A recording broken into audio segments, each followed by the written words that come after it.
ধর্ষণ করে খুন করা হয়েছিল তার বিচার এখনো শেষ হয়নি। কিন্তু এই ঘটনাকে চাপা দেওয়ার জন্য যিনি আন্দোলন করেছিলেন, সামনে সাইতে ছিলেন, যারা আন্দোলন না করলে হয়তো দেখা যাচ্ছে অভয়ের কাণ্ড সামনে আসতো না, সেই কলতান দাসগুপ্তকে গ্রেফতার করা হয়েছিল ঘটনাকে চাপা দেওয়ার জন্য। আমরা আবার দেখছি বারুইপুরে একটা দুঃখজনক ঘটনা ঘটে গেছে। পঞ্চম শ্রেণীর একটি ছাত্রী, তাকে নির্মমভাবে ধর্ষণ করে নির্মমভাবে খুন করা হয়েছে। পশুরা ছাড়া এরকম কাজ করতে পারে না।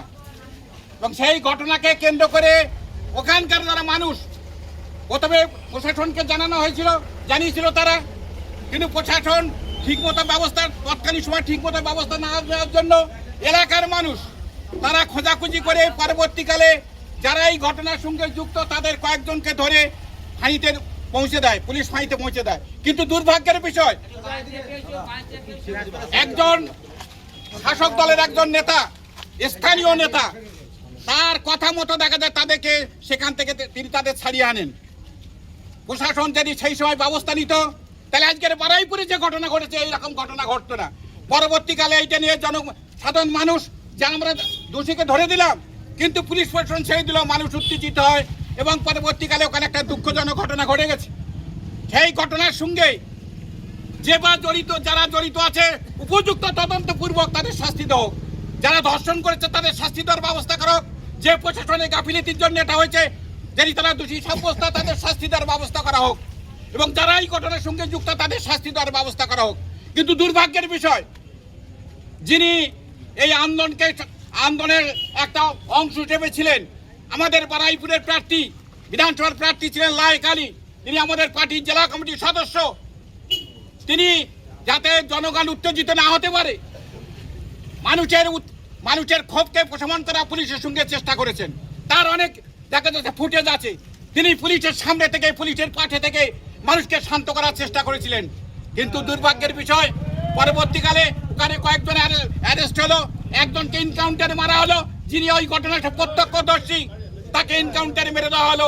যাই না পরবর্তীকালে দেখা যায় এই ঘটনার সঙ্গে যারা প্রকৃত দোষী তারা শাস্তি পাবে কিনা, শাস্তিকে আড়াল করার জন্য করা হলো কিনা, বা অন্য কোনো কারণ থাকতে পারে, আমরা সেটা পুলিশ প্রশাসন অন্য প্রশাসন আছে তদন্ত করে দেখুক।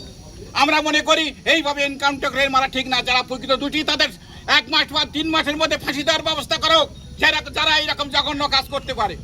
কিন্তু সেটা না করে দেখা গেল যারা মানুষকে এই আন্দোলন যেটা হয়েছে স্বতঃস্ফূর্ত আন্দোলন, সেই আন্দোলনকে তিনি দেখা যাচ্ছে সেখানে মানুষকে কন্ট্রোল করার চেষ্টা করছেন পুলিশকে সঙ্গে নিয়ে, তাকে দেখা যাচ্ছে সেখানে তাকে জেলে পাঠানো হলো। তার নামে 27 টাকা দেখা যায় কেস দেওয়া হয়েছে যাতে জেল থেকে বার না হতে পারে। এর আসল উদ্দেশ্য কি? আসল উদ্দেশ্য হচ্ছে কোনো ঘটনা ঘটলে তোমরা প্রতিবাদ করো না, প্রতিবাদকে কন্ট্রোল করার জন্য, প্রতিবাদী সরকার কন্ট্রোল করার জন্য চেষ্টা হচ্ছে। আগামী দিনে আজকের আপনারা জানেন এই গুন্ডা দমন আইন বিল পাস হয়েছে, আমরা দেখেছি এসমান আসা হয়েছে, ইন্দিরা গান্ধীর সময় বেছে বেছে ভালো ভালো মানুষদের সেখানে বড় বড় নেতাদের জেলে পাঠানো হয়েছিল। এই যে গুন্ডা দমন আইন হয়েছে, আমাদের সন্দেহ আছে যে গণ আন্দোলনকে দেখা যাচ্ছে, গণ আন্দোলন যাতে বিকশিত হতে না পারে, মানুষ যাতে আন্দোলন করতে না পারে, মানুষ যাতে অন্যায়ের বিরুদ্ধে কথা না বলতে পারে, মানুষ যাতে এই যে সাম্প্রদায়িক দাঙ্গা হাঙ্গামের বিরুদ্ধে কথা না বলতে পারে, মানুষ যাতে ধর্ষণের বিরুদ্ধে কথা না বলতে পারে, তার জন্য এই আইন হয়তো অনেক ক্ষেত্রে প্রয়োগ হবে। আমি আশা করব যে বামপন্থীদের শক্তি যারা আছে, দেখবেন বামপন্থীরা ভোট কিন্তু বেশি পায়নি, একটা মাত্র সিট পেয়েছে, আর একটা সিট আমাদের সহযোগী দল নওশাদ সিদ্দিকী জিতেছে। কিন্তু যখন দেখবেন এই সরকার অনেক প্রতিশ্রুতি দিয়েছিল, ডবল ইঞ্জিন সরকার অনেক প্রতিশ্রুতি দিয়েছিল আমরা এটা সব সমস্যার সমাধান করে দেবো, আমরা কি দেখলাম ক্ষমতা আসার সঙ্গে সঙ্গে অনেকগুলো ঘটনা ঘটেছে। এখানে দেখা যায় কুরবানি বন্ধ হয়েছে, গোহত্যাকে বন্ধ করা হয়েছে, ভালো কথা, গোহত্যা বন্ধ হয়েছে ভালো কথা, কিন্তু গোহত্যা বন্ধ হলে কাদের ক্ষতি হবে সেটা পরবর্তীকালে দেখা যাবে অর্থনৈতিকভাবে আমরা অনেকটা পিছিয়ে যাবো। আমরা কি দেখলাম যে ওখানে এখানে মসজিদ দেখা যায়, ওখানে যে আছে মাঠ আছে, সেই মাঠে নামাজ পড়া যাবে না, কিন্তু এগুলো 7 দিন ধরে সেখানে অন্য অনুষ্ঠান হলো, 2 ঘন্টা ধরে নামাজ হতো, কিন্তু সেটা বন্ধ হয়ে গেল। যাক, সেটা ভালো কথা, আমরা অন্য যারা সম্প্রদায় আছে সংখ্যালঘু সমাজ তারা মেনে নিয়েছে। কিন্তু দুর্ভাগ্যের বিষয় আমরা কি দেখলাম পরবর্তীকালে, যারাই ওদের ভোট দিয়েছে গরিব মানুষ যারা, সেখান থেকে তাদের দেখা যাচ্ছে নির্বিচারে উচ্ছেদ করা হচ্ছে। এতদিন ছিল 30 বছর 40 বছর ধরে বাস করে, রেলের ট্যাক্স দেয়, তাদের সার্টিফিকেট আছে, ইনকাম ট্যাক্স দেয়, ভাই ভ্যাট দেয়, কিন্তু আমরা দেখলাম দুর্ভাগ্যের বিষয় হলো তাদের দেখবেন বুলডোজার দিয়ে সেই সমস্ত ঘর বাড়ি ভেঙে দেওয়া হলো। হাজার হাজার মানুষ সেখানে নিরাশ্রয় হয়ে গেল। তাদের না আছে কর্মসংস্থান, না আছে কোনো জায়গায় থাকার জায়গা। এইরকম একটা পরিস্থিতির বিরুদ্ধে বামপন্থীরা লড়াই করেছিল এবং এই পরিস্থিতিকে লড়াই করতে গিয়ে আমাদের বামপন্থী নেতা কমরেড সুজন চক্রবর্তী আক্রান্ত হয়েছেন, মাথা ফেটেছে। আমাদের কমরেড সৃজন ভট্টাচার্য তাকে জেলে যেতে হয়েছে, আরও অনেক কমরেডদের জেলে যেতে হয়েছে। এর বিরুদ্ধে আমরা বামপন্থীর রাস্তায় আছি। আমরা শেষ পর্যন্ত দাবি আদায় করেছি। সরকার বাধ্য হয়েছে যে পুজোর আগে পর্যন্ত এরকম দেখা যাবে আর বুলডোজার দিয়ে দেয় ঘর বাড়ি ভাঙা যাবে না, হকার উচ্ছেদ করা যাবে না। আবার পুজোর পরে ভাঙা শুরু হবে। যারা আমরা হিন্দু, বিশেষ করে অনেক সংখ্যালঘু সম্প্রদায়ের মানুষ বা বিশেষ করে হিন্দু সম্প্রদায়ের ভাইয়েরা তারা ভোট দিয়েছিল অনেক আশা ভরসা করে, তাদের ঘর বাড়ি প্রথমে ভেঙে দেওয়া হলো। এখানে কিন্তু শুধু মুসলমান সম্প্রদায়ের ঘর বাড়ি ভাঙা হয়নি, দেখা যাচ্ছে কাতার হয়েছে, বেশিরভাগ হচ্ছে হিন্দু সম্প্রদায়ের ভাইরা, আমাদের অন্য সম্প্রদায়ের ভাইরা তো হয়েছে। তাহলে এরা আজ বিজেপির ভোটে ক্ষমতায় থাকার জন্য এরকম কথা বলছে, ভোটে ক্ষমতায় থাকার জন্য হিন্দু মুসলমান করবে, ভোটে ক্ষমতা আসার জন্য এরা জাতিভেদ করবে। এবং আসলে ওদের উদ্দেশ্য হচ্ছে আম্বানি আদানির হাতে দেশটাকে তুলে দেওয়া।